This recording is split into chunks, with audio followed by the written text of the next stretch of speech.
Sessions हैं, आप एक बार और देख लें ताकि आप इसका इतिहास, इसके पीछे आर्ग्यूमेंट, सब बातों को डिटेल में समझ पाएंगे।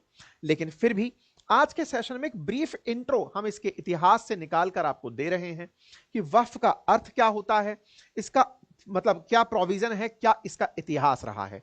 वक्फ शब्द का जो अर्थ है वो रुकना और ठहरना रहा है, लेकिन इस्लाम में इसे दान का एक तरीका माना गया है। ये अरबी भाषा का शब्द वकूफा से निकल करके आया है और इसमें ऐसी संपत्ति जो सामाजिक काम के लिए दान कर दी जाती है उसे वक्फ संपत्ति कहा जाता है। इसमें संपत्ति में रुपए अथवा जेवर या अचल संपत्ति में घर अथवा जमीन कुछ भी हो सकता है जिसे दान किया जा सकता है। संपत्ति दान करने वाला व्यक्ति यह तय कर सकता है कि उसकी यह संपत्ति किस काम आएगी।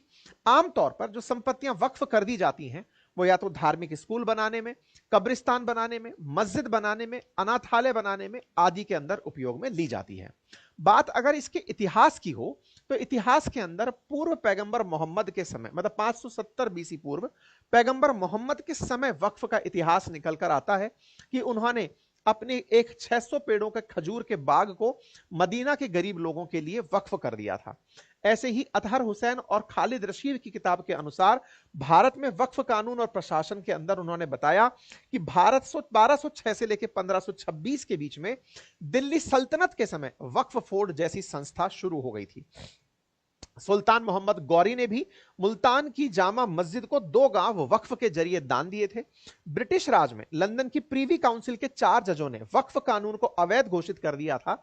इस फैसले को पलटने के लिए द मुसलमान वक्फ वैलिडेटिंग एक्ट 1913 कानून बनाया गया था। आजादी के बाद 1954 में वक्फ एक्ट के नाम से कानून बना।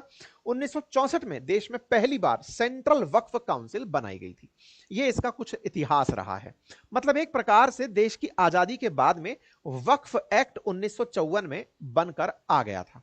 चूंकि 1947 में देश का बंटवारा हुआ, बड़ी संख्या में भारत से मुसलमान पाकिस्तान गए, वहां से बड़ी संख्या में हिंदू भारत आए।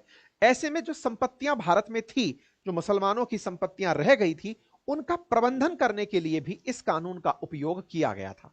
पाकिस्तान में जाने वाले लोगों की जमीनों और संपत्तियों का मालिकाना हक वक्फ बोर्ड को दे दिया गया था। 1955 यानी कानून लागू होने के 1 साल बाद इस कानून में बदलाव करके हर राज्य में वक्फ बोर्ड बना दिया गया था, जो कि यही बात और यही काम करने के लिए था। आज देश के अंदर 32 वक्फ बोर्ड काम कर रहे हैं और ऐसे में कई प्रदेश ऐसे हैं जहां शिया और सुन्नी समुदायों